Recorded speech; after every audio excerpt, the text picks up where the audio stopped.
cafe hire taxes, a farm hire taxes, a GP hire taxes, a care home hire taxes, a hospice hire taxes. So, Mr. Speaker, is this the reason the Prime Minister chooses to spend so much time out of this country?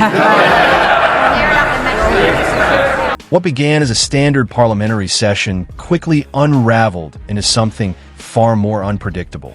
Keir Starmer was in the middle of delivering a pointed critique when the exchange was abruptly disrupted.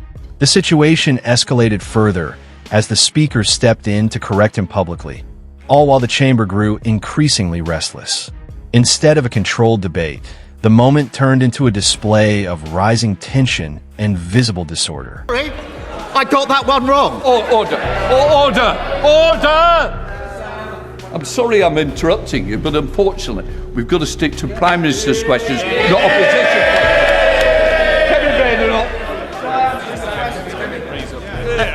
With MPs reacting loudly and the atmosphere intensifying, this moment goes beyond a simple interruption. It raises broader questions about authority, composure, and leadership under pressure. Is this an example of a leader navigating a difficult environment, or a sign of control beginning to slip? The reactions inside the chamber suggest there's more at play than just routine debate. Does the Prime Minister not understand how important cars are to people in rural areas, or does he just not care? Prime Minister! Watch closely, because what unfolds over the next few seconds reveals far more than any prepared statement ever could. The tone, the interruptions, and the reactions all tell a deeper story. If you're looking for direct, no-nonsense breakdowns of UK politics that go beyond the headlines, make sure to subscribe and stay with the analysis. Mr. Speaker, he has said that he wants to help with the cost of living. My constituents live in a rural area. They rely on their cars to get to the shops, take their kids to school, see their elderly parents.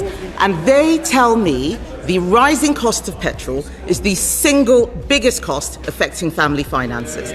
So does the Prime Minister not understand how important cars are to people in rural areas, or does he just not care? Prime Minister! Mr. Speaker, we're working across all departments and with allies to deal with the impact of the conflict in Iran, as the House would expect. But she says if I'd asked her last week, her position would have been, we support the initial strikes and we want to join the war.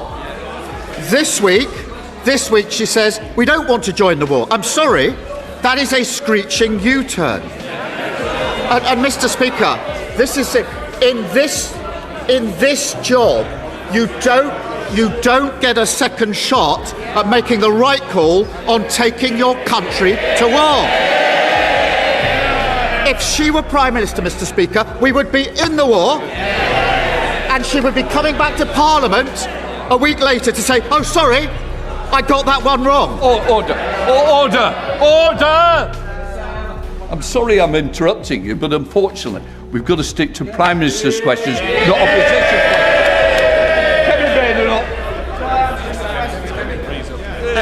Mr. Speaker, he said if I were Prime Minister, HMS Dragon would have left a week ago. The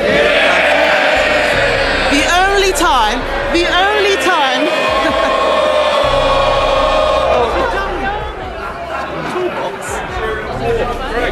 Listen carefully to the response from the chamber.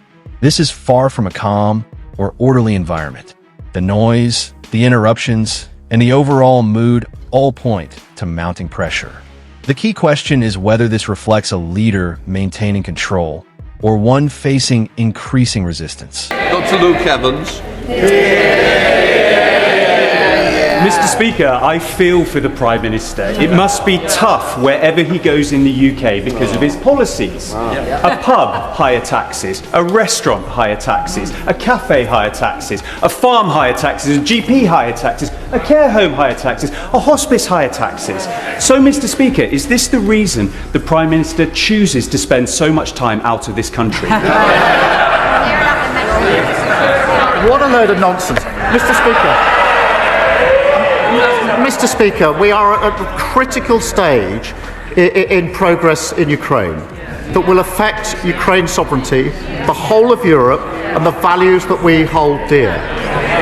We are part of one of the leading countries to strengthen NATO at a vital time for defence and security in Europe.